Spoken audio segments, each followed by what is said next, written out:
पाप की बोझ से मुक्ति, पाप की बोझ से मुक्ति। ये लकवा मारा हुआ व्यक्ति की कहानी हम काफी बार सुना हुआ है, काफी प्रचार भी हमने सुना होगा कि हम जानते हैं यीशु मसीह कफरनहूम नामक एक जगह में प्रभु का प्रचार कर रहा था, या बहुत सारे लोग इकट्ठे हो गया।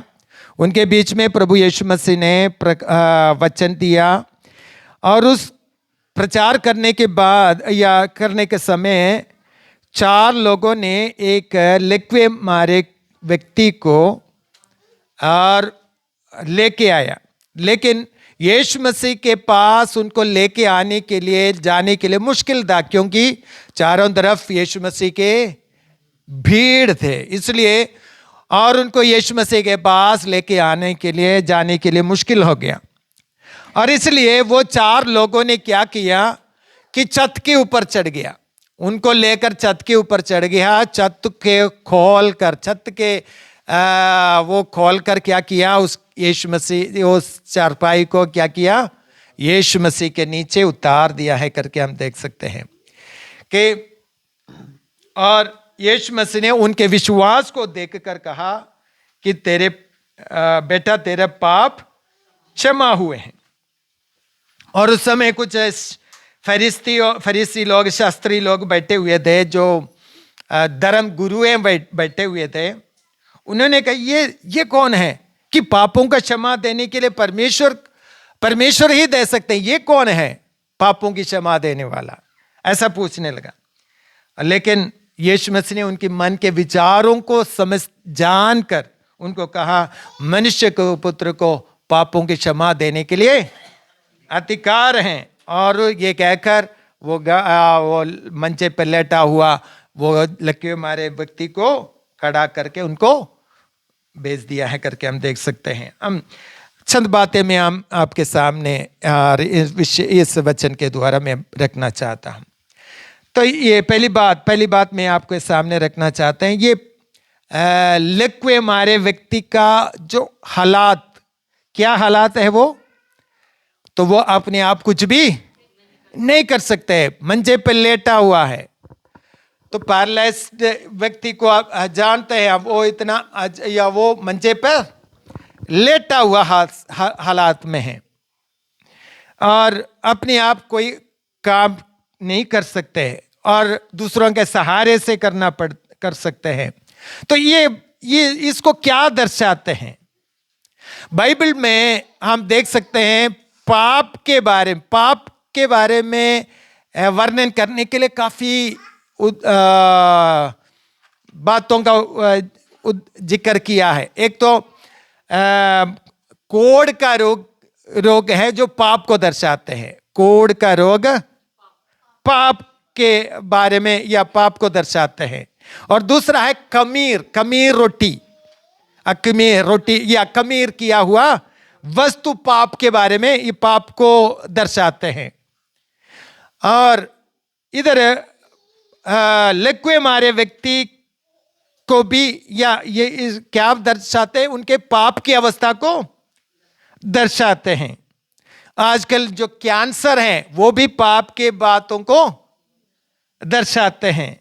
तो मतलब ये क्या है, कोढ़ का बीमारी क्या कर देते हैं, अगर कोढ़ लग गया तो अगर उंगली में कोढ़ है तो ये उंगली को क्या कर देते हैं, खा देते हैं। अगर वो सुन्न हो जाते हैं, पता भी नहीं चलता, अगर कोई छुएगा तो या कोई चुंडी मारेगा तो क्या नहीं है, पता नहीं चलते हैं। या इसका मतलब है वो मर गया, वो हिस्सा क्या हो गया, खत्म हो गया। तो क्या, क्योंकि वो शरीर में क्या आ गया, कोढ़ आ गया है।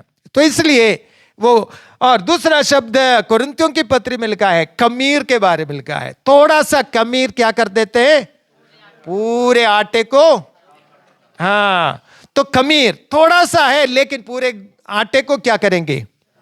सबोपदेशक में एक बात लिखा है, शायद 10 या 11 अध्याय में, मरी हुई मक्खी गंदी का तेल को क्या करते हैं, ऐसा लिखा है ना, एक खराब, ऐसा लिखा है ना कि शायद 11 या 10वां अध्याय में होगा शायद, 10 अध्याय में लिखा है, सबोपदेशक 10 अध्याय में, हाँ कौन सा आयत है?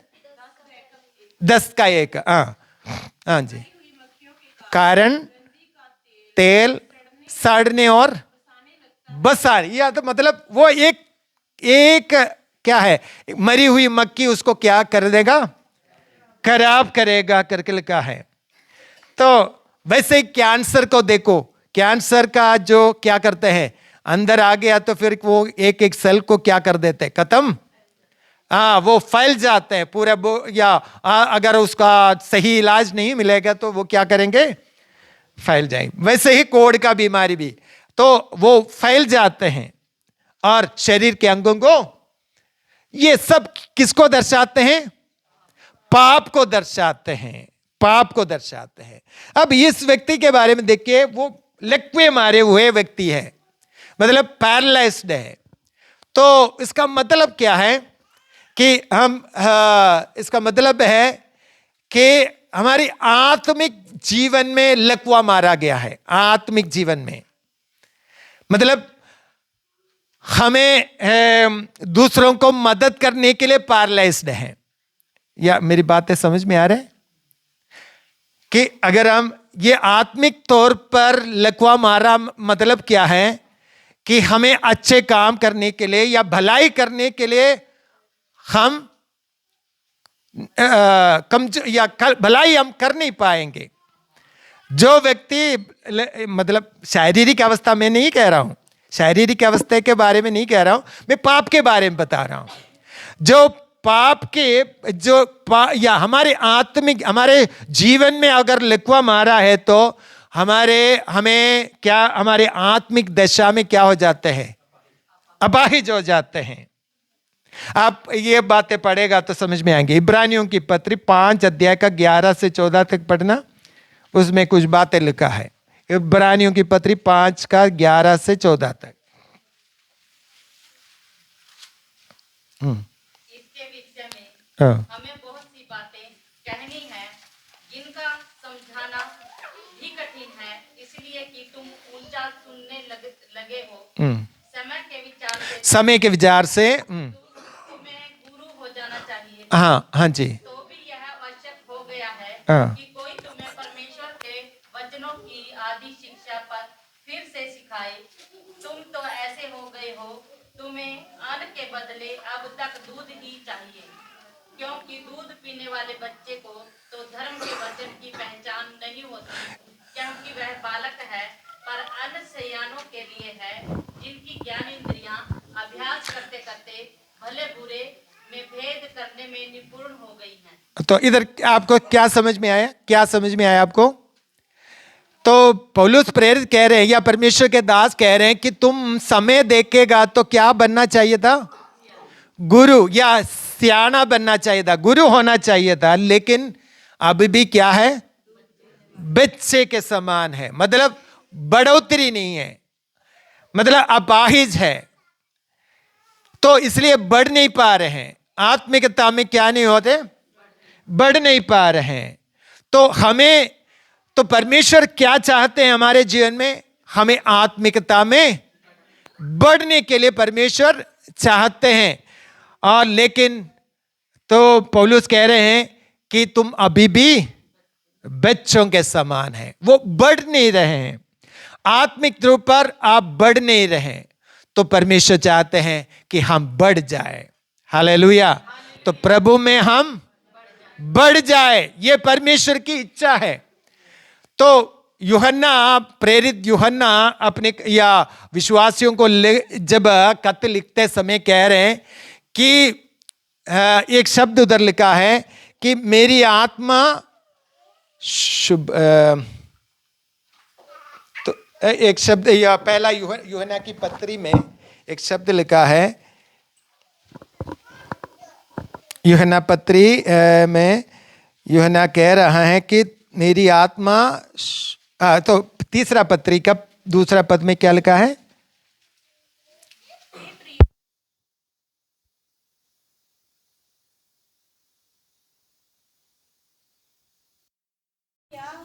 नहीं दूसरा कहाँ पढ़ रहे, तीसरा यूहन्ना दूसरा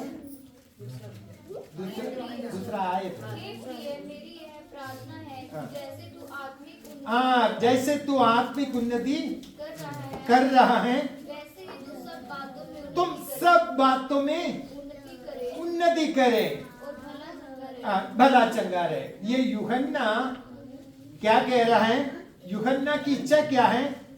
परमेश्वर के दास की इच्छा क्या है? कि तुम भले चंगे हो जाए, हर बातों में तुम क्या हो जाए? भले चंगे हो जाए, और तुम्हारी आत्मिक जीवन भले चंगे हो जाए। ये यूहन्ना की इच्छा है, वो उसके लिए प्रार्थना कर रहे हैं करके वो लिखा है। तो मतलब आत्मिक अबाधित हो या से हमें बाहर आने की जरूरत है। आत्मिक अबाज हम अबाहिज हो जाते हैं। अगर हम ठीक से हम बढ़ोतरी नहीं पाते तो हम आत्मिक अबाहिज हो जाते हैं, लेकिन परमेश्वर चाहते हैं कि हम बढ़ोतरी पाए। हालेलुया। तो हमें क्या किस बात में बढ़ोतरी पाना चाहिए? तो हमारी आत्मिक उन्नति में बढ़ोतरी पाना चाहिए।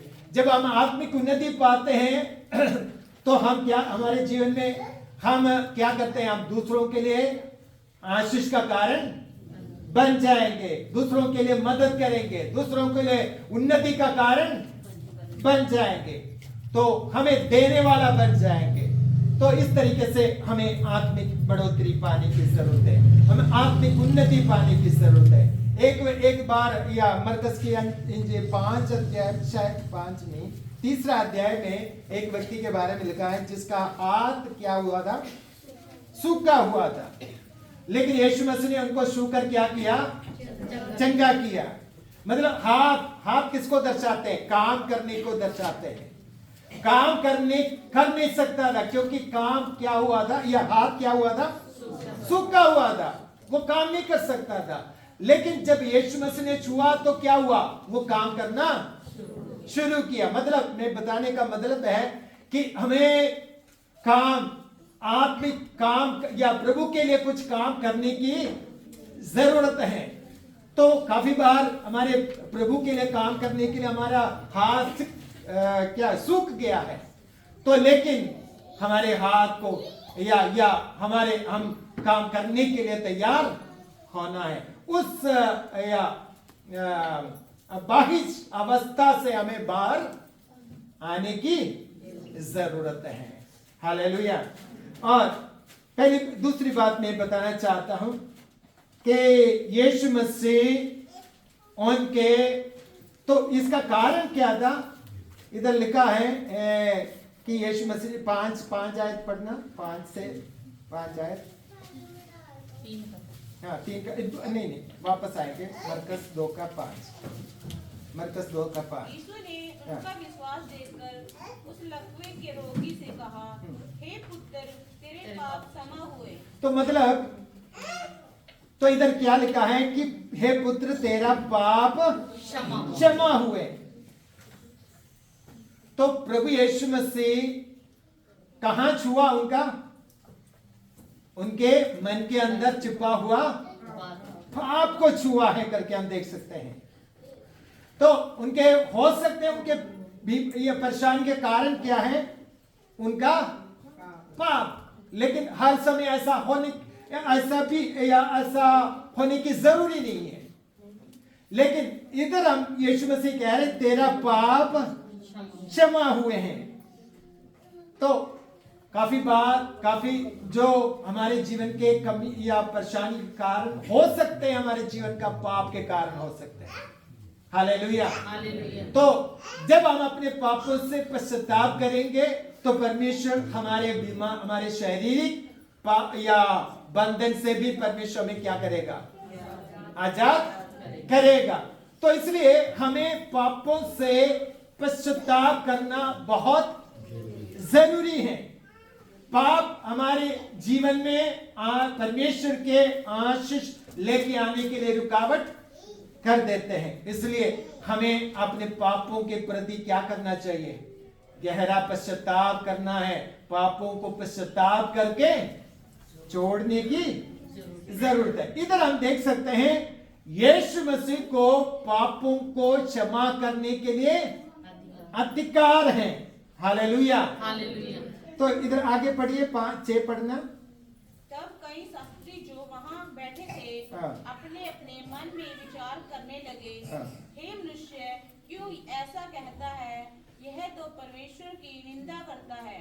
परमेश्वर को छोड़ और कौन पाप क्षमा कर सकता तो है? इधर शास्त्री लोग कह रहे हैं कि परमेश्वर को पापों की क्षमा करने का अधिकार है। किसको पापों की क्षमा करने का अधिकार है? परमेश्वर को। वो कह रहे हैं कि परमेश्वर को अधिकार है पापों की क्षमा करने के लिए। इधर मैं एक बात बताना चाहता हूं, इस दुनिया के या कोई भी पानी हमारे पापों को क्या नहीं कर सकते हैं? क्या पानी से हमारे पाप धुल सकते हैं? या फिल्टर किया हुआ पानी से धुल सकते हैं? कोई भी पानी हमारे पापों को क्षमा नहीं कर सकते हैं। तो अज्ञानता से बहुत सारे लोग ऐसा करते हैं, लेकिन इधर परमेश्वर के ये शास्त्री लोग कह रहे हैं कि पापों को क्षमा कौन कर सकते हैं? परमेश्वर ही कर सकते हैं। कोई दुनिया का कोई भी चीज हमें पापों की क्षमा नहीं दे सकते हैं, नहीं कर सकते हैं। ना हमारे अच्छे काम, क्या हमारे अच्छे काम के द्वारा पापों की क्षमा मिल सकते हैं? हमारे अच्छे काम के द्वारा भी पापों की क्षमा नहीं मिल सकते हैं। पापों की क्षमा देने के लिए अधिकार केवल और केवल परमेश्वर को है। वो ये शास्त्री भी मानते हैं ये बातें। उन दिनों का धर्म गुरु भी मानते हैं कि केवल पापों की क्षमा कौन दे सकते हैं? परमेश्वर दे सकते हैं। हालेलुया। क्या आप लोग जानते हैं ये बातें? जानते हैं? हाँ जी, हम सब लोग जानते हैं केवल परमेश्वर ही। क्या ऐसा कोई बैठे हैं जो और कुछ कर्म के द्वारा पापों की क्षमा मिल जाएंगे करके सोचकर? कोई ऐसा है? कोई ऐसा है कि कर्म के द्वारा भी पापों की क्षमा है? कोई? उन दिनों के धर्म गुरु भी मानते हैं केवल पाप क्षमा परमेश्वर के हाथ में। हालेलुया। ये बातें समझ में आ रही है? कोई और का तरीका नहीं है पापों की क्षमा पाने के लिए। ये अच्छी तरह आप जान लो, अच्छी तरह जान लो। कोई और तरीका नहीं है पापों की, वो केवल और केवल परमेश्वर ही पापों की क्षमा दे सकते हैं। हालेलुया। तो इधर शास्त्री और फरीसी लोग कह रहे हैं कि ये कौन है कि पापों का क्षमा देने वाला? हालेलुया। तो अब पढ़िए या इब्रानियों की पत्री 9 अध्याय में निकालेंगे। इब्रानियों की पत्री 9 अध्याय। पुराने समय में जब यीशु मसीह धरती पर आने से पहले लोग भेड़ बकरियों का बलि कर पापों की क्षमा के लिए बलियां करते थे। तो अब पढ़िए आप उससे 9 अध्याय का 9 और 10 पहले पढ़ना। 9 अध्याय का 9 और 10। यह तंबू वर्तमान समय के लिए एक दृष्टांत है जिसमें ऐसी भेंट और बलिदान चढ़ाए जाते हैं जिनमें आराधना करने वालों के विवेक सिद्ध नहीं हो सकते, क्योंकि वे केवल खाने पीने की वस्तुएं और भांति भांति के स्नान विधि के आधार पर शारीरिक नियम हैं जो सुधार के समय तक के लिए नियुक्त किए गए हैं। तो अब समझ में आया? कितने लोगों को समझ में आया ये जो पढ़ा? तो मतलब पुराने नियम में जो क्या है, क्या लिखा है? बलि और या भेड़ बकरियों का बलि ऐसे ऐसे कर्म करते थे, लेकिन वो क्या था? सिद्ध नहीं कर सकते थे। ऐसा लिखा है ना? वो काम सिद्ध नहीं कर सकते थे।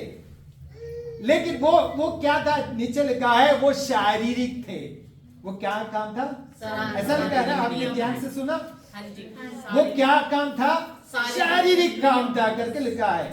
तो वो सिद्ध नहीं कर सकता था। फिर भी वो क्या करता था? वो कब तक करने के लिए कहा? बस नियुक्त समय तक। नियुक्त समय तक वो करने के लिए परमेश्वर ने अनुमति। क्या आप समझ में आ रहे हैं? हाँ जी। नियुक्त समय तक उसको करने के लिए परमेश्वर ने अनुमति दिया था। क्या करने के लिए? भेड़ बकरियों का बलि करके अपने पापों की पश्चाताप के लिए बलि कर। हाँ करने के लिए। और आगे पढ़िए, आगे 11 से पढ़ना। 11 परंतु हाँ। जब मसीह आने वाली हाँ। अच्छी अच्छी वस्तुओं का महायाजक होकर आया तो उसने और भी बड़े और सिद्ध तंबू से होकर, जो हाथ का बनाया हुआ नहीं अर्थात इस सृष्टि का नहीं, और बकरों और बछड़ों के लहू के द्वारा नहीं पर अपने ही लहू के द्वारा एक ही बार पवित्र स्थान में प्रवेश किया और अनंत छुटकारा प्राप्त किया। तो इधर क्या लिखा है? आपने सुना? क्या सुना? अपने जीवन को अपने लहू बहाकर अनंत छुटकारा किया। कहां से? पापों से अनंत छुटकारा। मतलब बेली कर वो थोड़े समय के लिए था, बार बार करना पड़ता था, लेकिन यीशु मसीह के द्वारा हमें पापों से अनंत छुटकारे का रास्ता। हालेलुया। और एक और वचन पढ़ के 26 फिर वापस आएंगे। 26 उसी का 26। नहीं तो जगत की उत्पत्ति से लेकर हाँ। उसको बार बार दुख उठाना पड़ता, हाँ। पर अब युग के अंत में वह एक ही बार प्रकट हुआ है ताकि अपने ही बलिदान के द्वारा पाप को दूर कर दे, और जैसे मनुष्य के लिए एक बार मरना और तो उसके बस बाद बस बस इधर क्या लिखा है कि पापों की क्षमा के लिए एक है, हमेशा के छुटकारा के लिए यीशु मसीह ने क्या किया है? बलिदान अपना बलिदान दिया है। पाप क्षमा हमें कैसे मिलेगा? कोई और तरीका नहीं है। तो इधर लिखा है केवल और केवल यीशु मसीह के उस बलिदान के द्वारा ही हमें अनंत काल के लिए छुटकारा मिल सकते हैं। हालेलुया। तो पाप क्षमा पाने के लिए अगर इधर उधर भागते हैं तो वो व्यर्थ है।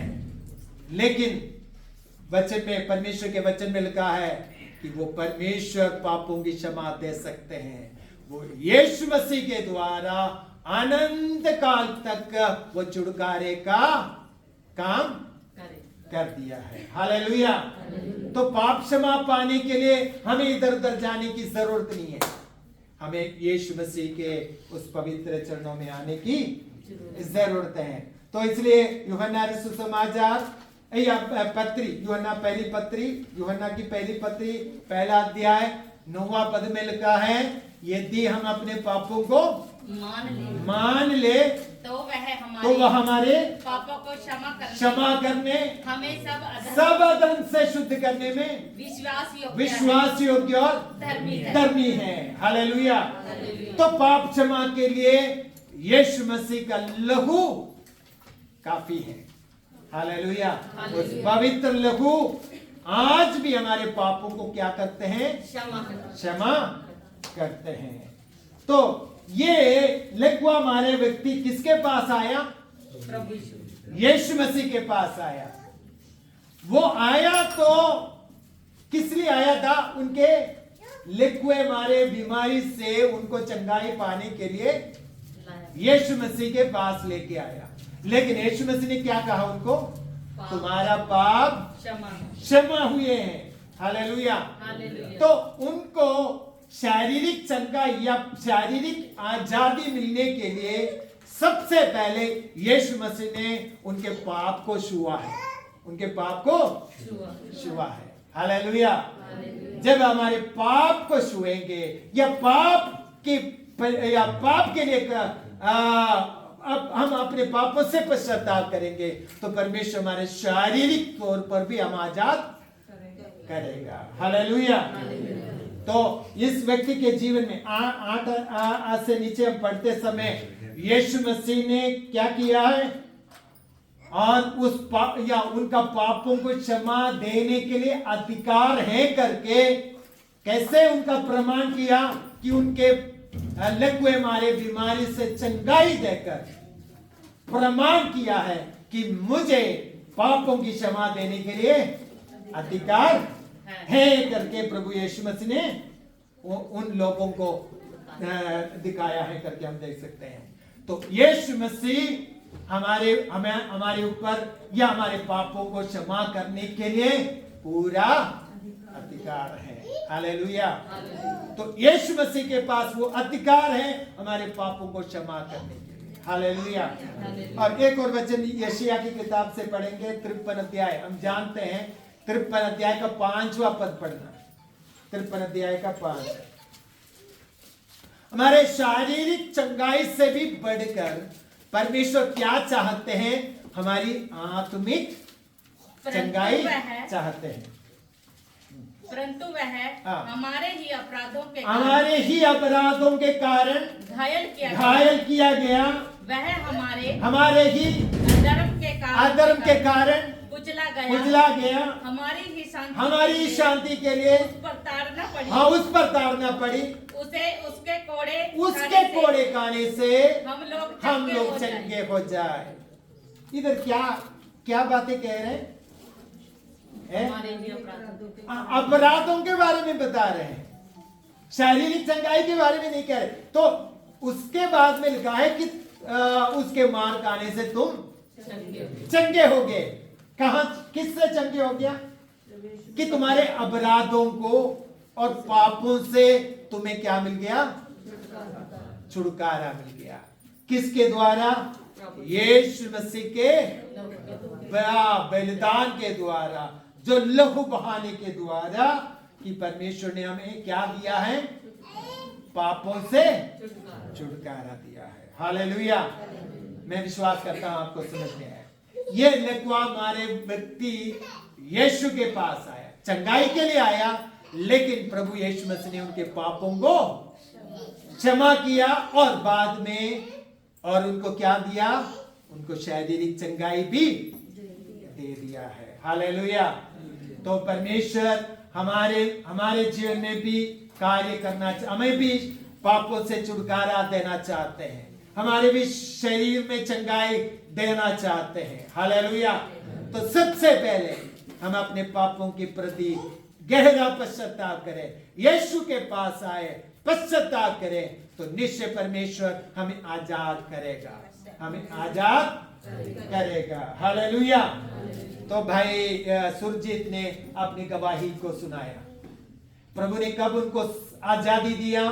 जब यीशु मसीह के पास आया और प्रभु यीशु मसीह ने उनका प्रार्थना सुनकर प्रभु ने उनको आजाद कर दिया और पापों से पश्चाताप किया, तो परमेश्वर ने उनके शरीर में उनको प्रभु ने आजाद कर दिया है। हालेलुया।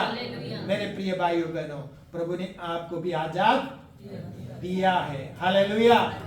तो हमें अगर आजाद हुआ है तो हमें आत्मिक तौर पर आगे बढ़ने की जरूरत है। तो आत्मा में आगे बढ़ना है। हालेलुया। तो काफी बार जब मैंने 2 हफ्ते पहले जो वचन बोला था कि अंगूर के बारी के बारे में मैंने बताया था कि डालियां कुछ क्या हो जाते हैं? सूख जाते हैं। क्या कारण है वो सूखने का कारण क्या है? क्योंकि उस तने से ठीक से पानी और जो कुछ पत्ते में जाना चाहिए वो नहीं जा पा रहे, तो इसलिए वो क्या हो जाते हैं?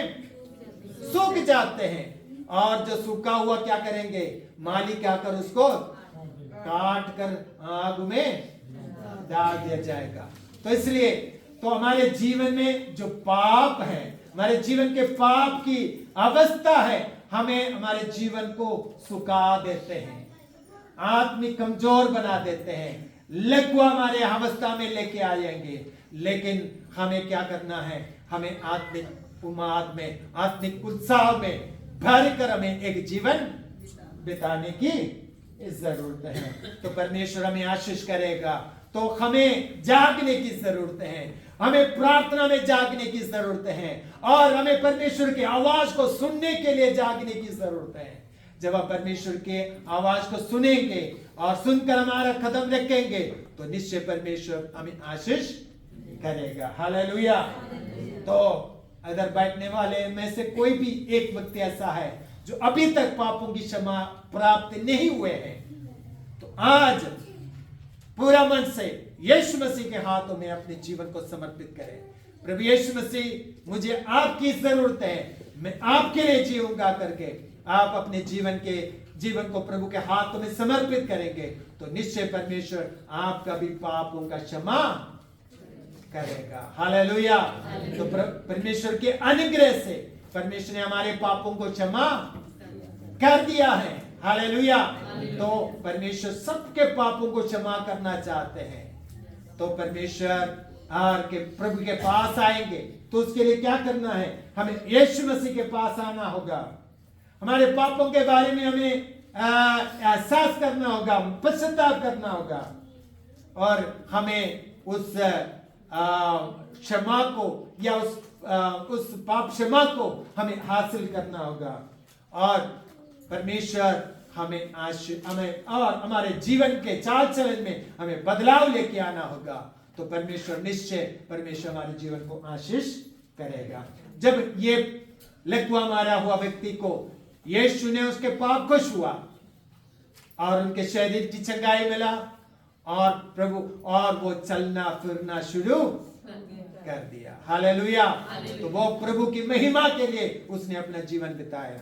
और प्रेरितों का काम 3 अध्याय में एक व्यक्ति के बारे में हम जानते हैं कि वो पतरस और यूहन्ना ने एक भीख मांगने वाला व्यक्ति को, और वो जो अपाहिज व्यक्ति था, उनको कहा कि चल फिर, और वो कूदते हुए उछलते हुए परमेश्वर के भवन में गया और आराधना करना शुरू किया। वो भी बीमार पड़े हुए थे, बिठाया करता था उनको भीख मांगने के लिए, लेकिन जब पतरस और यूहन्ना परमेश्वर के दास ने उनको छुआ और चंगाई मिला, और वो उछलते और कूदते हुए परमेश्वर की महिमा किया। हालेलुया। क्या हमारे शरीर में आजादी महसूस कर रहे हैं?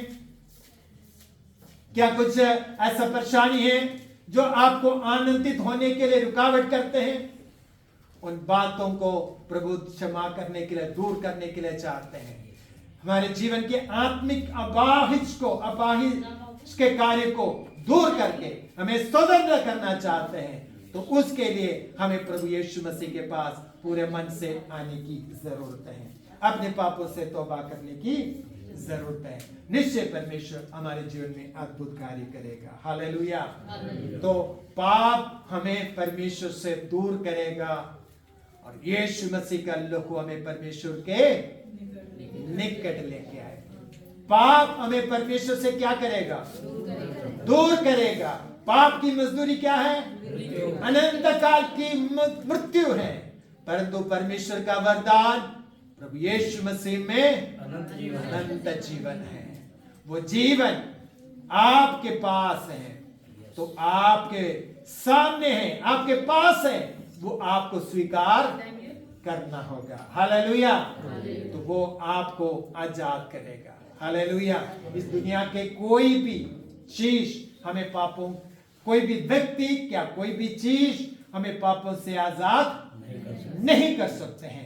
केवल और केवल यीशु मसीह का लहू या बलिदान और उसके लहू के द्वारा हमें पापों से छुटकारा मिल सकते हैं। हालेलुया। तो प्रभु के हाथों में अपने जीवन को समर्पित करें, तो प्रभु आपके जीवन में, हमारे जीवन में बड़ा काम करना चाहते हैं, और इस वचन के द्वारा परमेश्वर आप सबको आशीष दे। आइए प्रार्थना करेंगे। अपनी आंखें बंद करें और प्रार्थना करें।